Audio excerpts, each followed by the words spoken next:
If you constantly lose 50-50 gunfights, stop blaming smurfs or your ping issues. What?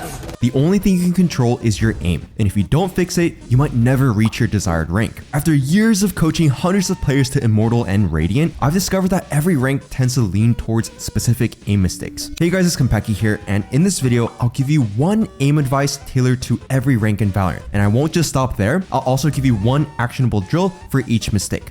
And make sure to stick around for every rank because some of the lower elo tips might actually be the reason you're still stuck in your rank. Let's get into the video, starting off with Iron and Bronze players. If you're in Iron or Bronze, your biggest focus should be building basic mouse control. You might have heard terms like passive aim or crosshair placement, and while those do matter, they don't help as much if you can't hit the target when they actually appear. At these ranks, shaky flicks and missed sprays are the real problem. So instead of trying to develop perfect crosshair placement, work on your active aim. That means your ability to flick, microadjust, track, and control your spray during gunfights. Working on active aim gives you faster and more notable results. You can think of active aim as your engine. It powers everything. If your engine isn't working, then it doesn't matter how nice your car is. For this rank's drill, we don't need to overcomplicate things. To train your active aim, head into the range, pick two bots, and flick between them. Prioritizing accuracy, but also trying not to be a snail with your initial flicks. But after the first flick, you want to wait a split second so that you can make that small micro adjustment to the target's head. You also want to shoot only one bullet at a time, and you don't want to kill the bot right away. You want to dink a bot once, dink another bot, and flick back and forth at least twice between each bot. So use a classic or use a ghost with bot armor on. Improving your active aim will make you better than 99% of Bronze players,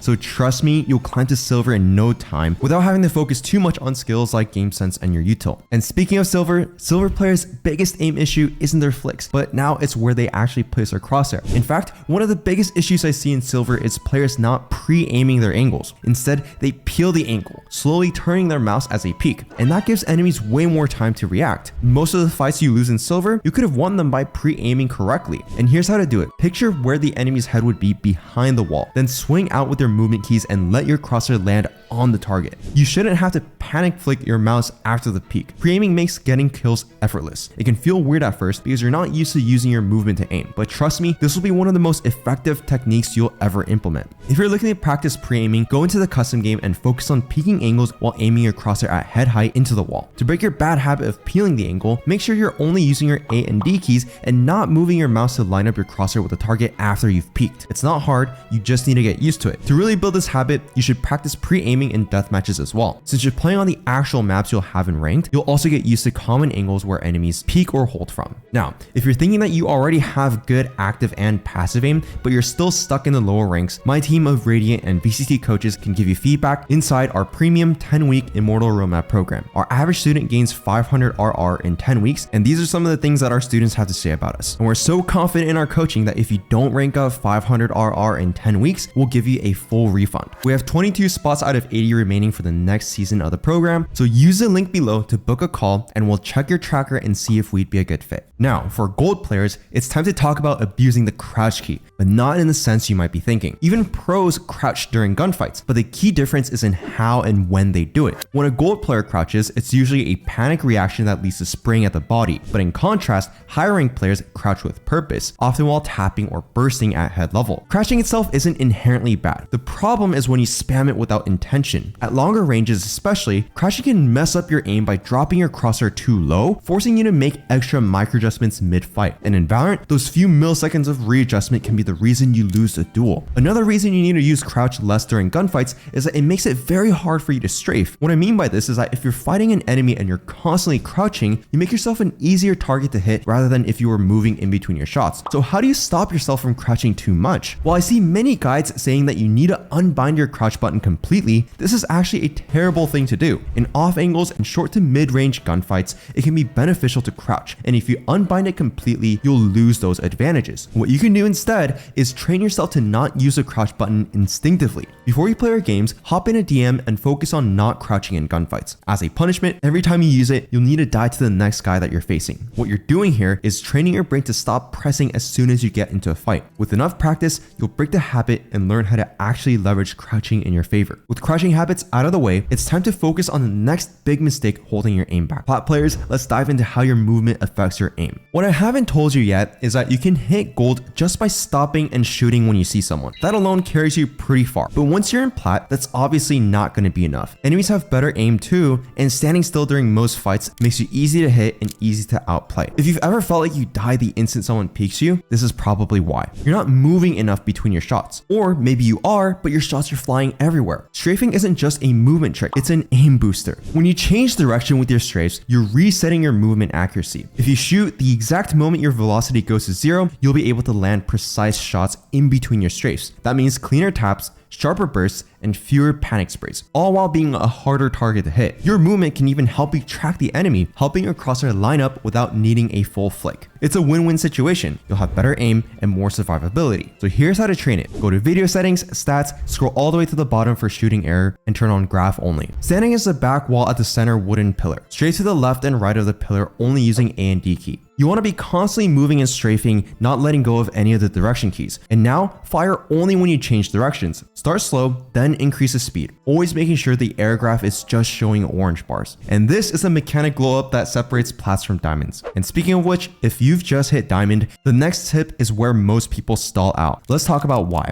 Most diamond players don't realize their biggest aim issue isn't speed, it's their shakiness. You flick too fast, you overreact, you panic and miss even when you know where the enemy is. That's not something aim trainers can fix. That's a mouse control problem. And the biggest reason your aim feels shaky, tension control. You're holding your mouse too tight, your hands locked up, and when the pressure kicks in, so does the over flicking.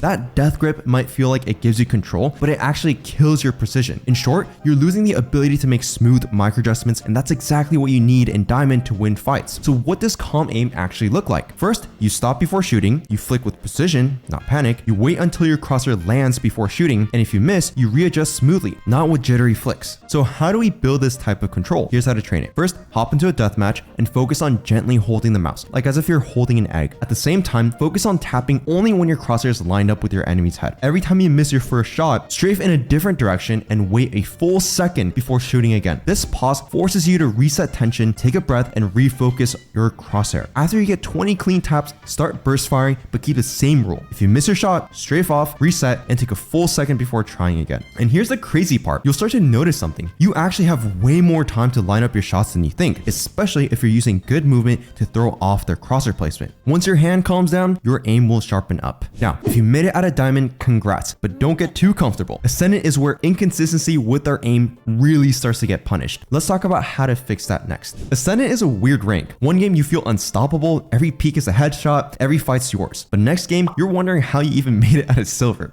Welcome to the rank where consistency becomes everything. At this point, your aim isn't bad, it's just unreliable, and that's what's holding you back. But the fix? It's been staring at you in the face the whole time. You need to train your aim with purpose. If you're serious about hitting Immortal, then your routine needs to match your goal. Casual death matches and the occasional aim lab playthroughs aren't enough anymore. It's time to systemize everything. So start here. I've dropped a link in the pinned comment to my mechanical mastery guide. In there, you'll find aim labs and Kovacs playlists to use. What I like about them is that they hit all the core mechanics, flicking, micro adjustments, tracking, and general mouse control. Run through one of those playlists to start your aim training. Then jump into deathmatch and use the rule of 3. 3 DMs with Phantom or Vandal, 3 with playing Sheriff only, and 3 with your favorite situational weapon. For me, it was the Marshal. The goal isn't to top frag, it's to improve our consistency by working on our weakest skills. Make sure to focus on your crosshair placement, clearing angles, tapping and bursting heads without over relying on body sprays, and keep your movement tight. Don't just play on autopilot, but treat every fight like it's the real deal. If you stick to this aim training routine daily, your aim will stop swinging from hot to cold. It'll settle into something steady, and that's exactly what you need to break through to Immortal. And if you've done that already, congrats, you're in the top 1%. But the jump to Radiant, that's a different beast entirely. Let's talk about what it really takes to get there. If you're an Immortal, you already know how to aim. The real question is, can you aim when it matters? Confidence becomes everything at this rank, and I've seen it firsthand. So many Immortal players crumble not from the lack of skill, but from a lack of trust in themselves. Because when your confidence dips, so does your aim.